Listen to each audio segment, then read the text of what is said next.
moments later.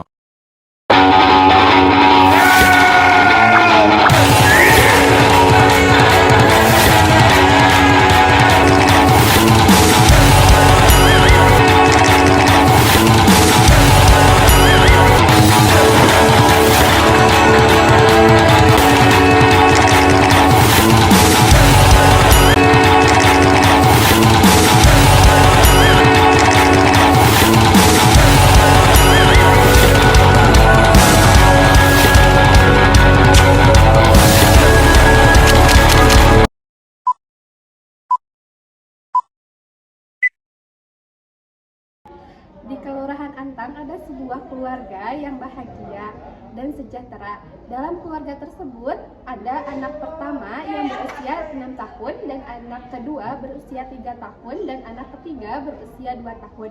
Jarak anak kedua dan ketiga sangatlah dekat.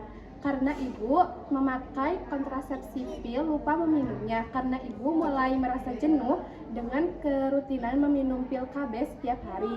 Maka ibu mencoba berbincang dan meminta pendapat terhadap tetangganya. Bu, saya ini sudah punya anak 3.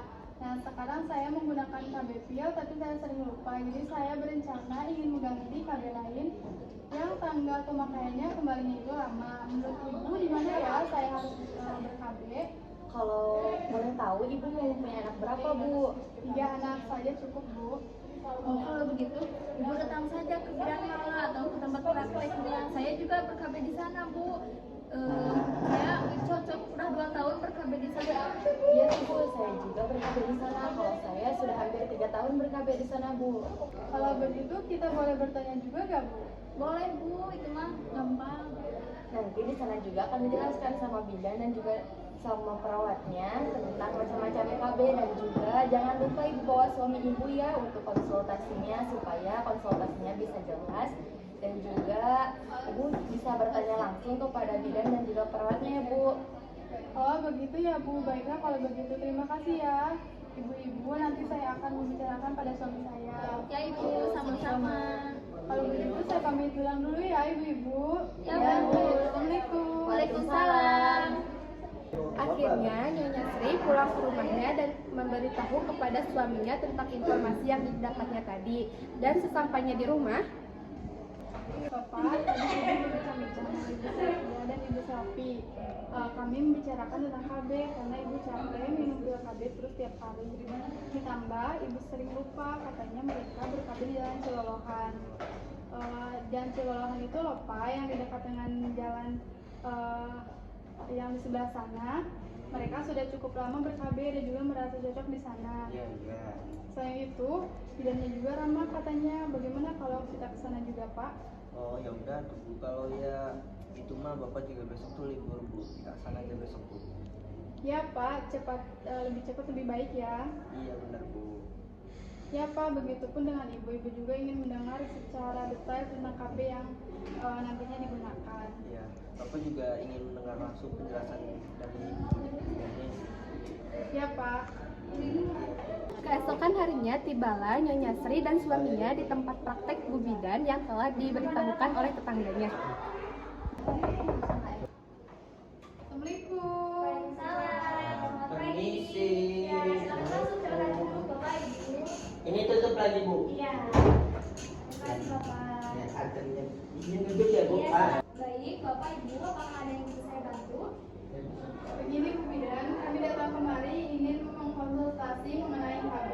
Iya Bu, jadi kita tuh ingin mengetahui tentang KB. Apa itu KB gitu? Oh iya, sebelumnya izinkan saya untuk memperkenalkan diri dulu ya. Saya Bidan Mala, saya sebagai petugas kesehatan. Saya bertugas memberikan pelayanan kesehatan kepada masyarakat, termasuk pada Bapak dan juga Ibu. Ya, maka dari itu nanti apabila saya bertanya mengenai privasi atau hal yang sebenarnya tidak perlu dibicarakan, saya memohon untuk Bapak dan Ibu menjawabnya dengan jujur. Baik. Karena ini akan berkaitan dengan tindakan yang akan saya berikan nanti supaya saya tidak salah dalam memberikan tindakan. Ya, Bapak dan Ibu tidak perlu khawatir, rahasianya aman dan terjamin di sini ya. Apakah Bapak dan Ibu sudah mengerti? Ya Bu, terima kasih. Kami sudah mengerti. Terima kasih atas kesempatannya.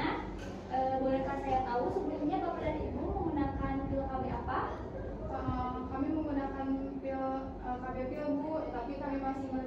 karena saya sering lupa. Oh iya Ibu, itu memang salah satu kekurangan dari pil KB karena kita harus mengunjungi setiap hari.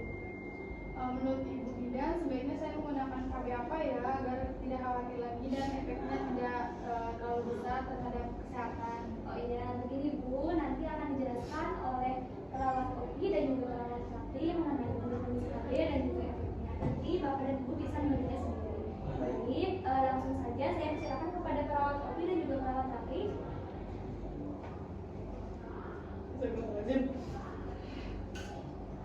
Baik Bapak Ibu, saya akan menjelaskan berbagai jenis KB ya Pak Bu. Baik. Yang pertama itu ada kondom ya Pak Bu. Kondom ini bisa dipakai oleh baik oleh Bapak maupun oleh Ibunya. Bapak Ibu sudah tahu? Sudah. Keuntungan pemakaian kondom ini antara lain untuk mencegah kehamilan apabila Ibu dan Bapak memakai secara teratur. Iya. Selain itu, memberikan perlindungan terhadap penyakit akibat berhubungan seksual ya Pak Bu. Ya. Terus untuk kondom juga harganya kan murah. Iya. Udah mudah bisa dibeli di mana aja ya. Iya. Tapi ada juga kerugiannya dari pemakaian kondom ini Pak Bu. Untuk angka kegagalan relevan tinggi, kegagalan untuk mencegah kehamilan, menunda kehamilan. Selain itu juga perlu dipakainya secara teratur, hati-hati dan terus-menerus. Berarti harus rutin gitu ya, harus pakai. Iya. Yang kedua ada suntikan atau KB suntik. Iya. Ya, untuk KB suntik ada yang 1 bulan, ada yang 3 bulan. Berarti misalkan Bapak sama Ibu nih memilih yang 1 bulan, berarti untuk bulan selanjutnya Ibu harus suntik kembali. Oh iya. Untuk pemakaian KB suntik ini bisa terjadi gangguan pendarahan, jadi Ibu bisa mengalami kadang 1 bulan ini bisa haid atau tidak gitu. Selain itu Ibu juga bisa mengalami kenaikan berat badan, sakit kepala dan gangguan yang lainnya. Tetapi itu masih normal ya Bu, jangan panik.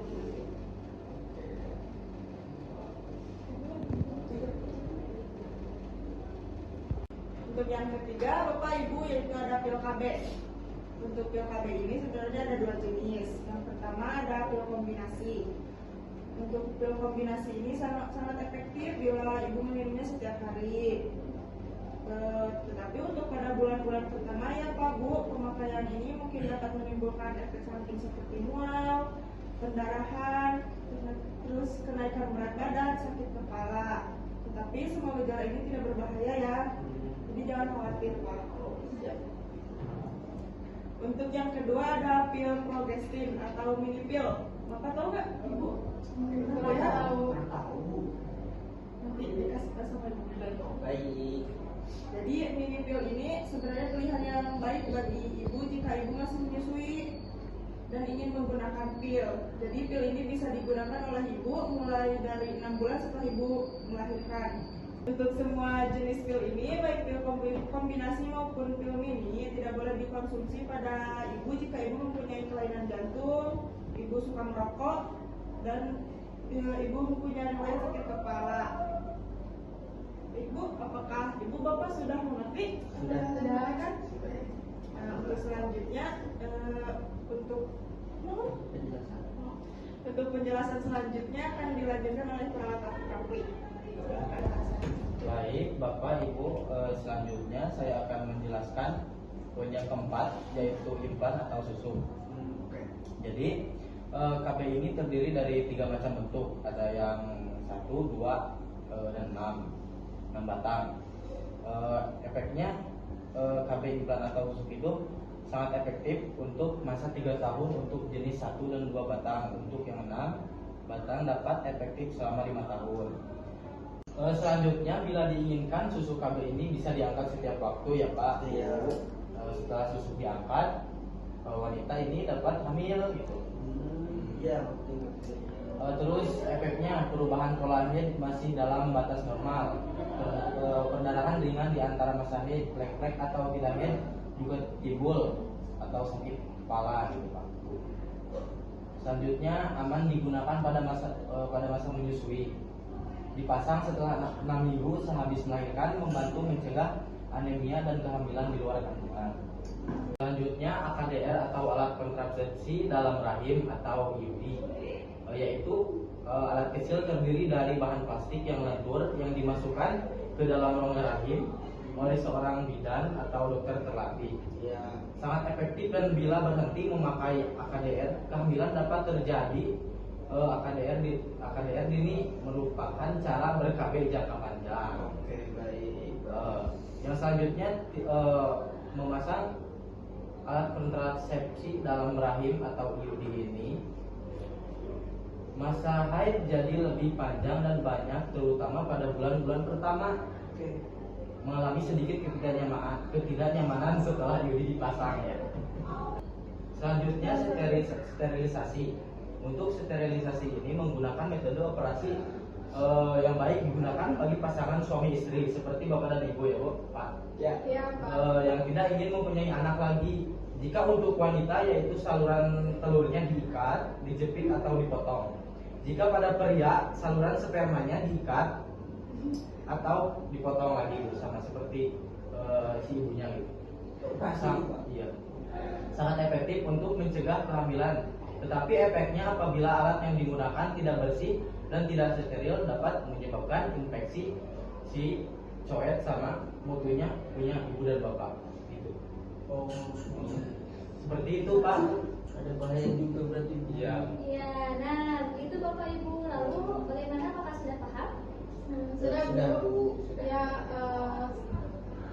Untuk pemeriksaan selanjutnya, Bapak dan Ibu akan menggunakan KB apa? sebentar Bu, bagaimana Pak? Kita memilih KB apa? Apa mah terserah ibu aja. Yang baik buat terserah ibu anak kita gitu. Iya, menurut ibu lebih nyaman memakai KB apa gitu. Bapak mah terserah ibu aja deh. Bagaimana kalau implan saja Pak? Ya nggak apa-apa Bu, misalkan ibu nyaman pakai KB implan itu juga Bapak mah terserah ibu. Selalu seperti itu Bapak. Dan kami memutuskan untuk memilih KB implan saja. Oh iya, baik, pilihan Ibu sudah bagus. Apakah Ibu ingin memasang implannya sekarang? Oh iya Bu, saya mau pasang sekarang saja. Tapi apakah tidak sama kalau nanti lengannya diiris-iris? Bapak tidak perlu khawatir, nanti ibunya saya suntik dulu supaya ibunya tidak merasakan sakit sama sekali. Oh ya begitu, udah tidak. Terima kasih. Ya sudah, sembari saya menyiapkan alat, Ibu basuh dulu lengannya yang tidak dominan untuk bekerja ya Ibu. Baik Bu. Ya. Bidan menyiapkan alat untuk KB implan sementara Pak Sutri masih bercakap-cakap. Baik, Bapak Ibu, setelah 3 tahun mendatang nanti Bapak kesini lagi ya bersama Ibu. Baik Bu. Ya, mari Bu ikut saya. Bidan dan Nyonya Sri berjalan ke tempat tidur dan Bidan sengaja mengajak Ibu Sri berbincang-bincang sambil melakukan pemasangan implan agar Ibu Sri merasa tenang dan tidak khawatir. Dan setelah pemasangan KB implan selesai, Baik Ibu, pemasangannya sudah selesai. Nanti rumahnya jangan dibasahi ya. Ibu boleh kembali lagi duduk ke tempat duduk sama bapaknya. Baik Bu. Ya, silakan saya bantu ya Ibu. Pelan-pelan ya Ibu.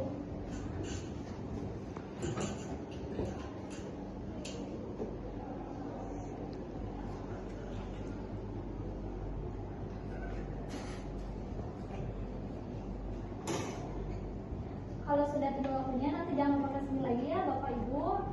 Nanti saya berikan obat supaya nyerinya berkurang ya. Nanti kalau Ibu ada keluhan boleh datang lagi ke sini. Baik Bu, terima kasih. Kita pamit dulu ya. Ya, sama-sama. Dan berjalan ya Bapak. Ya. Ibu. Sampai dulu ya. Assalamualaikum. akhirnya Ibu Sri dan suaminya pulang ke rumah tanpa khawatir.